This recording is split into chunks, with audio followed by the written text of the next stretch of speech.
Well, the COVID-19 pandemic is the one thing and only one thing that has slowed the relentless pace of Bakersfield's most famous living citizen. Not age, not funding, not ebbing demands for her attention.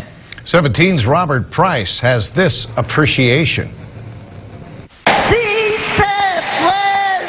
Today, Dolores Huerta hits a noteworthy life milestone, 90, in quarantine rather than out soaking up new accolades. And what accolades? Already she has 9 honorary doctorate degrees, 31 IMDb acting credits, 22 arrests.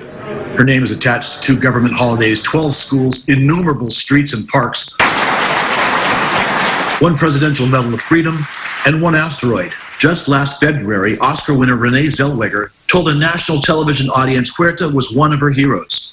That praise, like all of the other platitudes over the years, is gratefully acknowledged from the modest 4-story, 100-year-old office building on 19th Street in downtown Bakersfield, leased to the Huerta Foundation. Huerta isn't binge-watching Netflix during this giant pause in normal life. She is, as she has almost always done, still championing the role of farm workers. They have always been essential to the U.S. economy.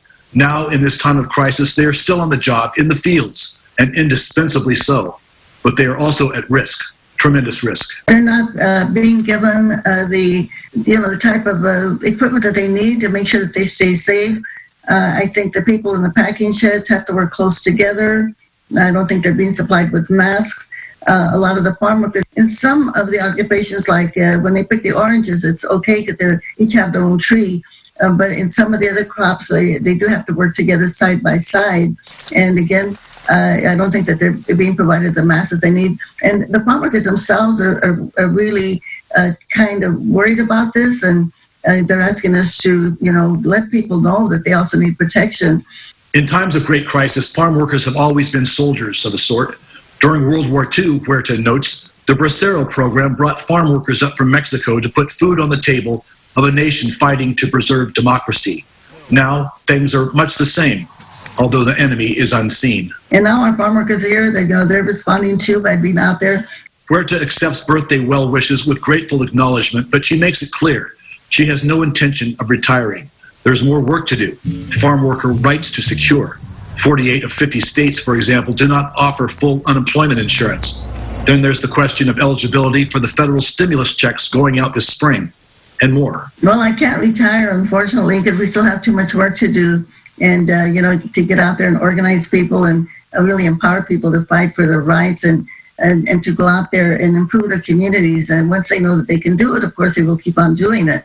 So that's the mission that we have. Huerta says she feels great and is using this break in her hectic schedule to re-energize. I feel great. I feel wonderful, actually. And now that I'm homebound, I'm not doing as much traveling, which is, I'm able to get more rest. There's a saying in Spanish, it says, no matter how bad things are, that something good will come out of it.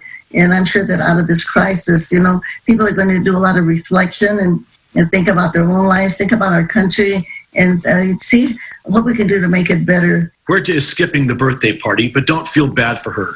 Today, she's celebrating by rolling out Dolores Huerta Day education curriculum, a set of lessons on civic activism created for each grade level that meets state standards. Members of Congress and guests threw her a big reception in Washington on March the 5th, the same day she appeared on the cover of Time magazine as one of 100 Women of the Year. And she's having a virtual birthday party on Saturday, May 30th, a 2-hour-long celebration with celebrity guests to be named later. So you still have time to pick out a card.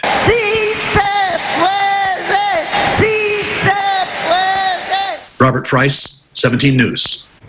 Now she looks like she's doing quite well. The May 30th event will also officially kick off the Capitol campaign for the $20 million Dolores Huerta Peace and Justice Cultural Center. The Cultural Arts Complex at 21st and 8th Streets in downtown Bakersfield will include an art gallery, an outdoor amphitheater, a daycare center, and the foundation's new headquarters. The center is scheduled to be completed in late 2022.